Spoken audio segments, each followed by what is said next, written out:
I am really delighted to be here, and thank you. Dan was telling me we have a bunch of veterans here, and I'm proud to be here with you, and I want to offer my profound gratitude on behalf of a very grateful nation for your service for all of you. And looking at this audience, I see that probably there's a range of years of service.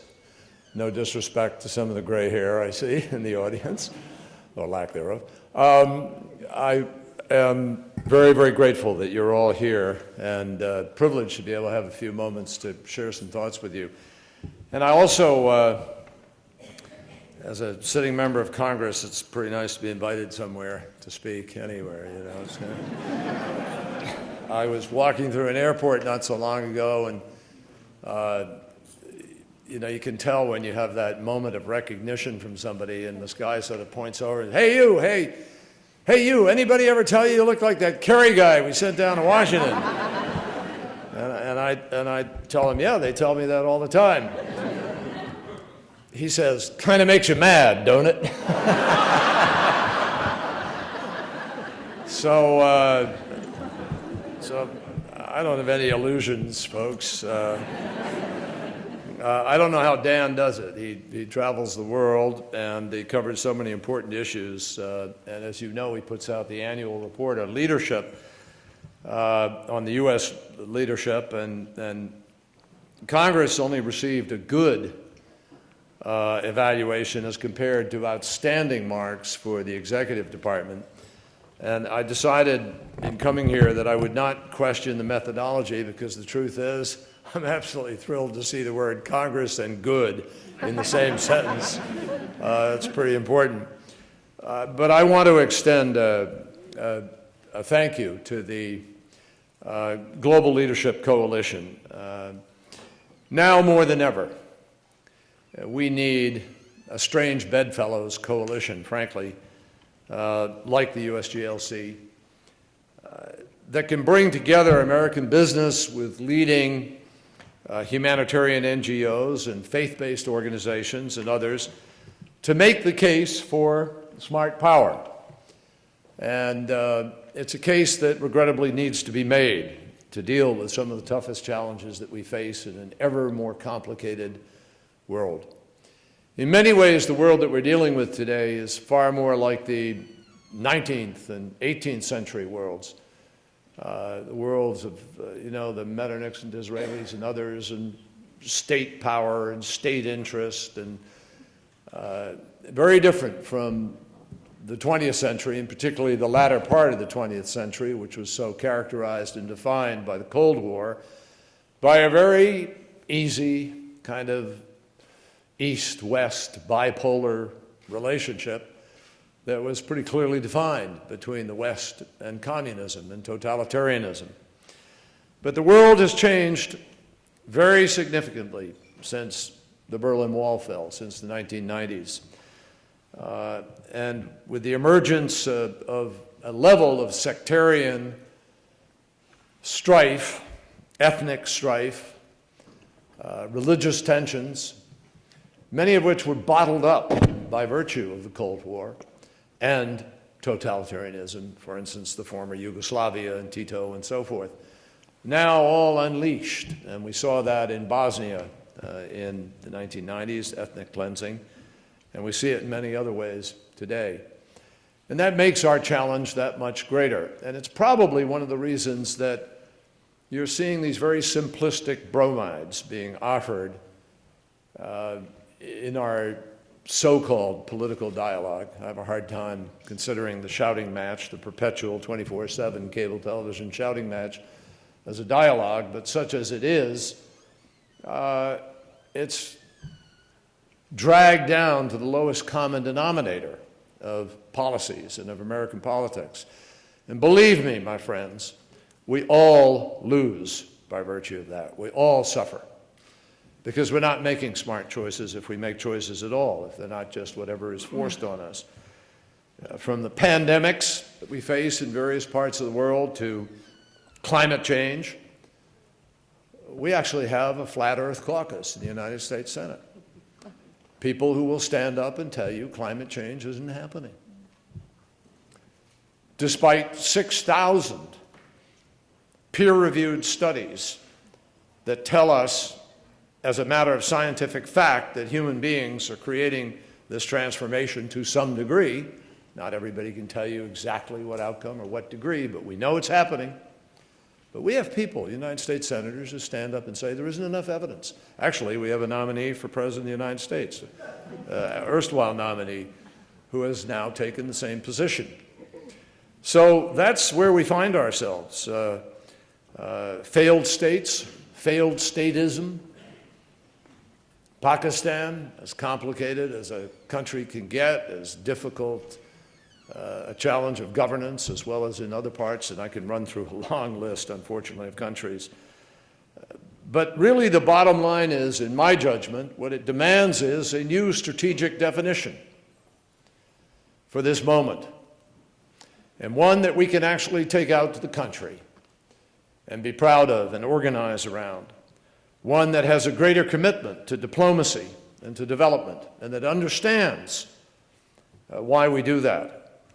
That America's global leadership is a strategic imperative for us. It is not a favor that we do for other people. A strategic imperative for us. It amplifies our voice. It extends our reach. And it should be clear in a world that is growing more, not less, interdependent, with forces that no politician can turn around. No politician, no leader anywhere in the world can tell you they're going to reverse the force of globalization or the force of technology. But much of the anxiety in the world is a clash between culture, history, custom, mores, and modernity. And a lot of people have a difficult time making that transition. And of course, in keeping with what Dan said about nefarious and attacks and so forth, we have folks who want to slash our foreign aid and development investments and who are somehow pursuing a formula for isolation and for shrinking influence at a time when that is exactly the opposite of what is in the interests of our nation. Leave party aside. Leave liberal, conservative, Democrat, Republican, independent, leave it aside. Just think as a matter of practical common sense about this planet we live on and about our shared responsibilities and about how you change things. Getting the message across is obviously a lot easier said than done. We don't have a Grover Norquist who is out there pushing a pledge to never cut the State Department budget. There's no American Association of Retired Persons equivalent, ARP, as we call it, out there somehow arguing for foreign assistance or arguing for the benefits and rallying millions of Americans to the cause of understanding what is, in fact, in the interests of our country. We don't have a whole lot of people threatening to throw politicians out of office if they don't invest in Africa. So we have a problem. We have three inextricably linked challenges, in my judgment, that threaten America's strength and leadership in the world from within. First, an unprecedented ideological agenda on Capitol Hill that sees foreign aid as an easy target in these tough economic times. Second, a budget crisis that calls on all of us to put our fiscal house in order. I could tell you a story and a half about that one, having spent 6 months on the super committee, desperately trying to get a deal with people who just didn't want to make a deal, who refused in the end to make a deal. And then, of course, we have finally a deficit in our diplomatic and development civilian capacity, which is caused by the excessive commitment to military solutions for comprehensive problems that require a different set of solutions. That's how I see the sort of three challenges of formulating this new strategy. Now, how we get off the sustainable fiscal path is a story that I'm not going to relate completely here, but I will just tell you that I thought we offered in good faith a $3.7 trillion deal, a $4 trillion deal, a $1.2 trillion deal, everything to avoid sequester and to be responsible, send a message to the country that we can get our job done. But without some revenue in the mix, given the fact that revenue is at a 60-year low relative to GDP, and spending is a 60-year high, you think you got to kind of bring the two together. That's sort of common sense. And given the fact that in the 1990s, each of the 4 years that we balanced the budget, folks, revenue was at about 20 to 21% of GDP. 15%, 20 to 21%. And we have a whole bunch of people saying no revenue. Well, if that's the equation, it also means no Head Start, no Pell Grants, no R&D, no NIH, no foreign assistance, investment, not spending, investment in protecting the interests of our country. And that's the choice. That's the choice that we're facing now. You know, just a few years after I came to the Senate, I came in 1985, Ronald Reagan was president, and the Berlin Wall came down, as we all know. And the way we had been conditioned to think about international relations suddenly collapsed. And we cut our international affairs budgets to the bone and dramatically reduced the size of our diplomatic and development rosters. And back then, just as today, other developed and developing countries were making far-reaching choices to shape their future in a different way, to move their economies forward in a new and very different global era, which is why today you see South Korea, Mexico, Brazil, India, China, others growing in double digits, beginning to not even pay attention to the United States except where they absolutely have to. But instead of responding forcefully and with strategic purpose, we enjoyed a certain level of triumphalism at the fall of the former Soviet Union, and increasingly found partisan interests driving the national good far from a bona fide national dialogue.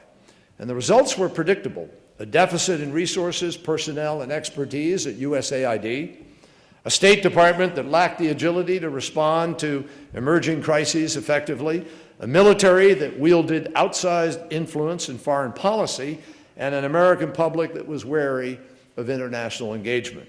And then, of course, came September 11th, 2001. And lo and behold, folks then suddenly asked the question why we were ill-prepared, why we were not able to respond immediately to a world of networked actors and transnational reach and failed states and populations that were trapped in decades of poverty and conflict and neglect and in humiliation from their own leaders who refused to deal with the problems of their own lives. In hindsight, we can see that the horrific attacks that took place against us, September 11th, didn't change the world so much as crystallized developments that had been brewing for some period of time. And we responded the only way we know, the only way we really were capable of responding at that point in time. We took a hammer to a problem that really required a scalpel. And we engaged in a war of choice that turned the Middle East completely upside down, allowing Shia to accomplish what they hadn't accomplished in 1,200 years on their own. And all of a sudden, Iran had an ally in Iraq and built its strength, obviously, with Syria. So we deployed our military to solve problems, frankly, to some degree, that demanded all the tools of our national security. So bottom line is, I believe we got away from our fundamentals, from the slow, patient work of building free market democracies that would buy our goods and serve as a force for stability in regions of critical importance to our national security. So here we are now suddenly at a moment of great uncertainty, at the same time of great promise, in my judgment. And how we respond today, what president we have, what party embracing what vision as we go forward from now, could not be more critical to our nation's fundamental economic and national security interests. Our challenge, I think, is threefold: confronting ideology with common sense, increasing the effectiveness of our foreign assistance, and righting the imbalance between our civilian and military institutions. Above all, I think we have to seize this moment to establish America's leadership role in diplomacy and development. And I believe that will make the world safer, and that will certainly make the United States of America both safer and stronger. So let me just look at the first challenge very quickly for a moment. The ideological assault on foreign assistance. In the plainest terms, folks, I'm not going to turn this into a huge partisan kind of thing, but I do want to state facts. Facts, as we know, are stubborn things. John Adams told us that a long time ago. And what we're up against is a kind of narrow-minded agenda that sees foreign aid as an easy target in a time of budget crisis. So House Republicans want to cut off aid to the Palestinian Authority. I can't imagine anything that would tumble the Middle East more rapidly into a radical tailspin. They want to withhold our UN dues. They want to slash the budget of programs that support women's and children's health and other health issues like the HIV/AIDS and other programs that have made such a difference to lives. I'll tell you, there's nothing easier than going to a town hall, go out to Peoria, and say you want to cut aid to Palestine. It's a great applause line. It's easy politics, but it's not smart politics. It's not smart power. In terms of advancing the interests of our country, it is exactly the opposite. Our friend and colleague, Senator Daniel Patrick Moynihan of New York, reminded us frequently, everyone is entitled to their own opinion, but they're not entitled to their own facts. Regrettably, in today's America, because of Citizens United, you can go out and buy your own facts. And we got a lot of people doing that right now. Well, here are a few facts. 1% of the budget. That's what we're talking about. 1% of the budget is our foreign assistance budget, a little bit more. You could cut the whole thing. You can cut all of the discretionary budget, which is only 12% of the budget.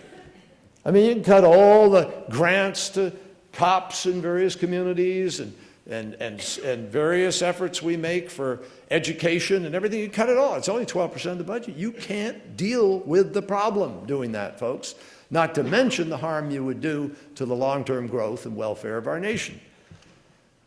So the work we do with the money that we have in that little old tiny 1% probably buys us more than any other sector of a budget in the United States of America when you think of what we get in various parts of the world for what we do. Doesn't go to rich nations. It goes to children that we vaccinate against polio, or it engages at-risk youth in Central America, or it helps women become self-sustaining business owners in Jordan. It provides basic water and sustenance to some of the poorest countries in Africa, and I'm proud of the work that we've done in that regard, and I think you ought to be too.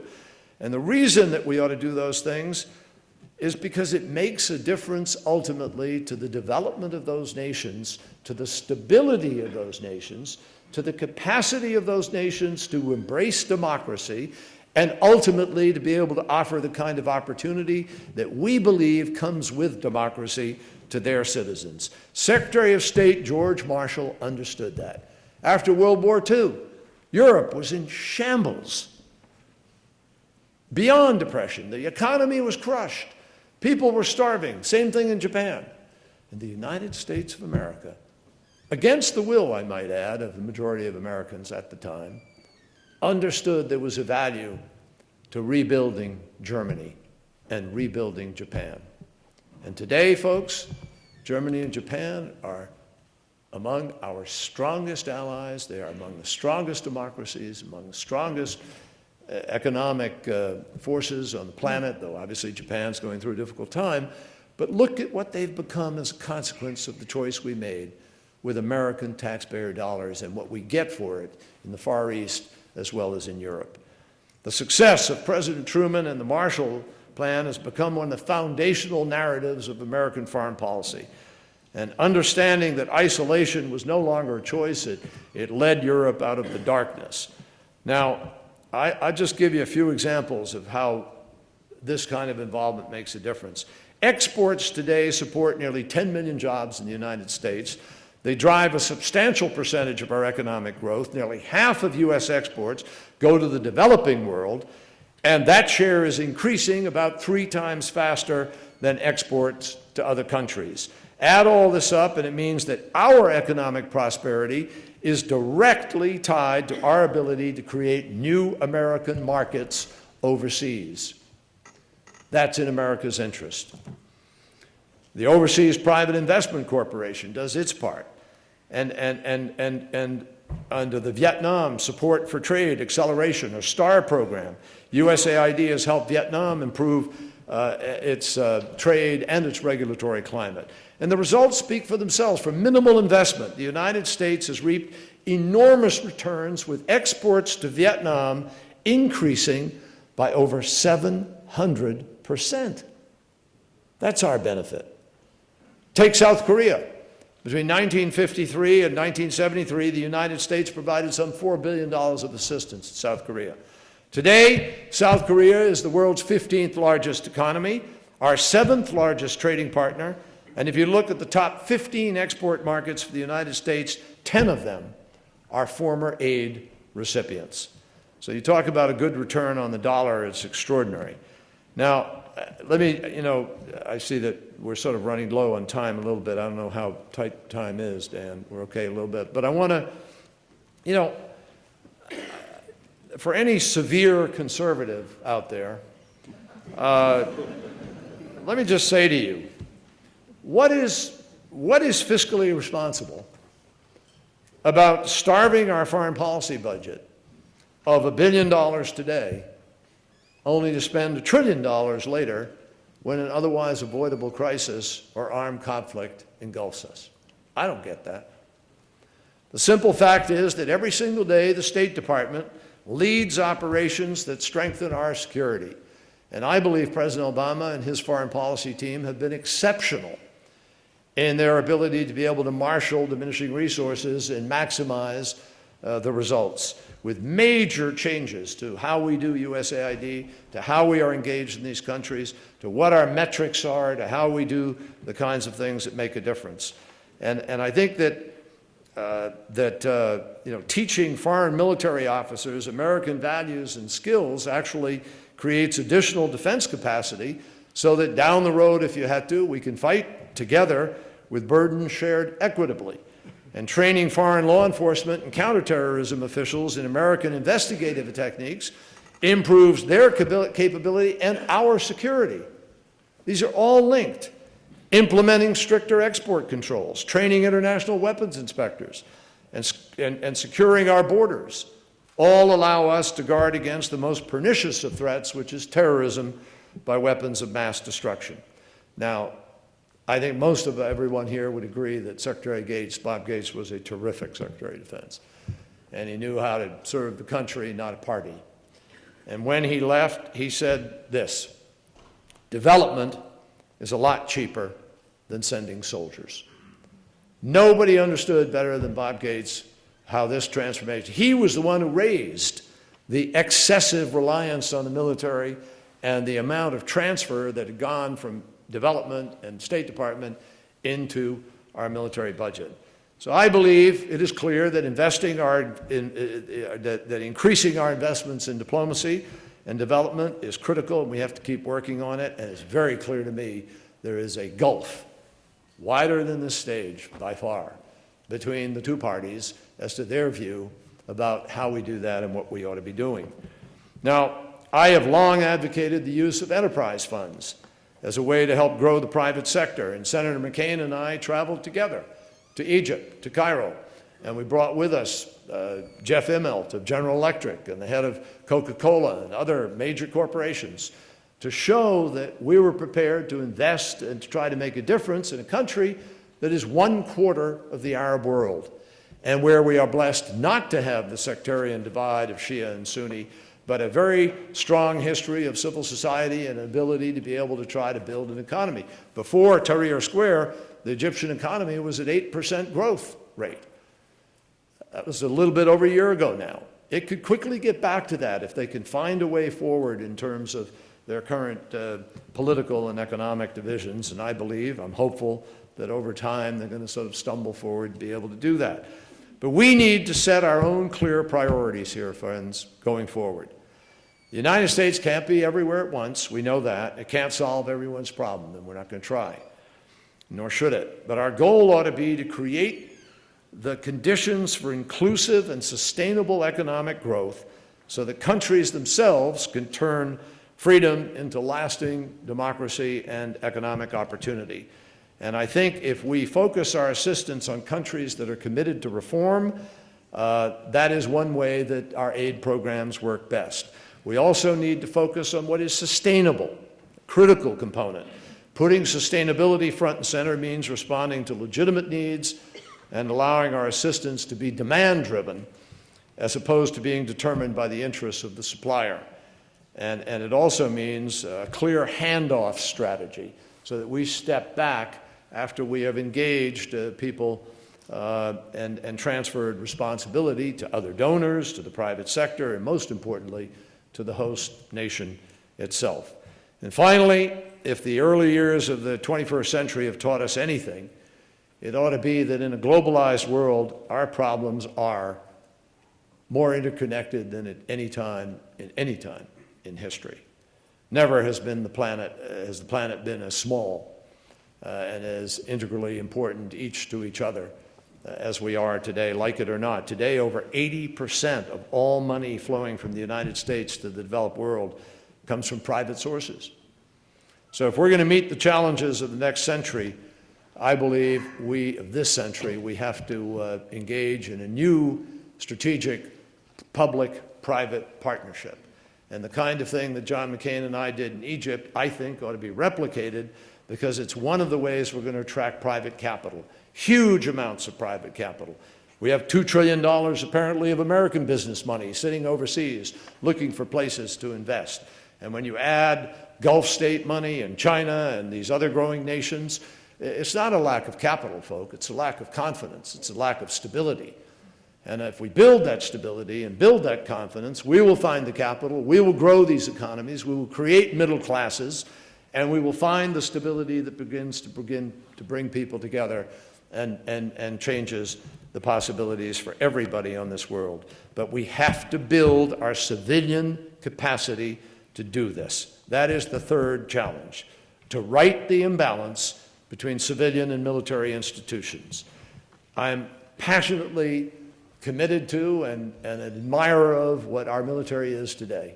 I just was on USS Wasp in Boston the other day, a marvel, a modern fighting machine with people on it who are so technically skilled and capable that it's such a different military from the one I was in, and many perhaps here. And we are really in awe of it, and second to nobody in the world, obviously. But we can't leave the military to pick up the slack for the things we're failing to do in building those institutions. We can't. I've met many a young captain or a lieutenant out in the field in Iraq or in Afghanistan, in Kunar province, in Helmand, wherever, who are called on to be, organizer, politician, mayor, psychologist, diplomat. They do extraordinarily. But they don't have all the tools at their disposal that we ought to have in terms of the kind of development partnerships and initiatives that would make the difference in the end. So, bottom line, my friends, all of this is at stake in two very competing visions about how we get from here to there in these next few years and what our responsibilities are. I am sort of interested that as we think about all of our missions in life, it's, I think I have discovered, at least in these last years, much more than I ever imagined. The level of religious division, a divide, for instance, between Shia and Sunni that runs so much deeper than I had ever imagined. Just to pick one example. There are many. But when you think about our missions in life, it seems to me that people today are drawing lines in the sand in ways that we didn't have to cope with, certainly in the latter 50 years of the last century, that are formed around these religious and sectarian lines. And what is ignored by so many people, and I've been involved with King Abdullah of Saudi Arabia, Prince Qazi of Jordan, and others who are engaged in an interfaith initiative to try to bring people together to understand the commonality of the Abrahamic faiths. And it may seem odd to you, but I think that has to be one of the sort of pillars of our outreach to the world, is to help moderate Islam be empowered to fully define the real Islam, and not allow it to be hijacked by a bunch of people who take a verse from here or a verse from there for their own purposes, but ignore the underlying principles of their religions and of all of the Abrahamic religions. There isn't one of them. In fact, folks, if you go look at it, and I'm sure you have or will at some point in time, there is not one philosophy of life or organizing principle around which most people in life are engaged, whether it's Buddhism or Confucianism, or you're a Native American, or whatever your touchstone is with respect to your choices you make on a moral basis as a human being. The truth is that the Judeo-Christian, Islamic, etc., ethic, all of them share a golden rule. They all have a fundamental commitment that calls on people to love each other, that calls on people to understand each other, that calls on people to be tolerant, and that calls on people to understand you should do unto others as you would have them do unto you. That is, in fact, Rabbi Hillel of the Jewish faith was once asked, can you define the entire Torah in one sentence and standing on one foot? And he did. He stood on one foot, he stood on one sentence, and he said, the entire Torah is subsumed in the idea that you do unto others as you would do unto yourselves. Love the God, love God, and in that is the entire Torah, and everything else, he said, is commentary. So, my friends, we need to remember here who we are. What's our DNA as Americans? And I believe that our DNA is defined by the Marshall Plan. It is defined by America's commitment to PEPFAR. It's defined by America's willingness to go to the help of other nations, whether it was World War I or II or in other times in our history. Our DNA is to pursue the higher moral ground and to indeed be guided by some sense of aspiration. I came into politics in the 1960s, in the years of John and Robert Kennedy, and I was inspired by the concept, which we were reminded of when my colleague of 26 years, Ted Kennedy, spoke about his brother at St. Patrick's Cathedral, and he reminded everybody of his brother's favorite poet, as the poet said, "Some men see things as they are and ask why. I dream things that never were and ask why not." I think that's when America is at its best, and that's what smart power is actually all about. Thank you.